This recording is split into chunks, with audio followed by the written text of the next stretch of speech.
Skënderbeu është një person kot në historinë osmane, por nacionalizmi shqiptar, kur u formsua në kohën e rilindjes, po sidomos pas luftës së parë botërore, në një kohë kur britanikët dhe francezët shkatruan osmanët dhe ishte një urrëtie masive kundër myslimanëve në Evropë, rilindja dhe ata që bën shtetin shqiptar pas konferencës së paqes kishin nevojë për të gjetur një mit, një hero, apo sikur Ernest Gellneri, historiani i famshëm i nacionalizmit, i quan një cub lokal apo një bandit, të cilin do ta kthenin më pas në një hero të madh kombëtar. Gjithsesi ky banditi ka bërë disa betejë që kanë thyer goxha otomanë, nuk e di.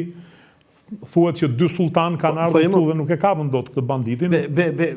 Beteja ka bërë ai, po muhabeti që në kohën kur ai ka ekzistuar, nuk ka patur shqiptar, se shqiptarët nuk janë ata arbërorët mesjetar. Shqiptarët në 500 vite perandori osmane janë miksje popujsh dhe racash. Le të marrim kryeministrin Rama, që një degë familjes së tij vjen nga vlehët e Voskopojos, një vjen nga Sarajevo, domethënë shqiptarët janë një çorë. Jazaxhi, e kam të qartë kontroversinë tënde për sa i përket kësaj.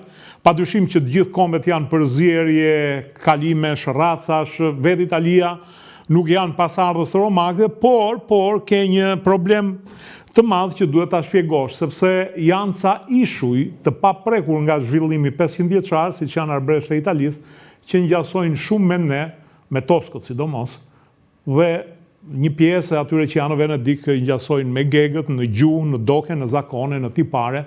Vërtet perandoria otomane kaloi tek neve në ulësirë, patjetër që ka pasur një përzierje racash, është normale.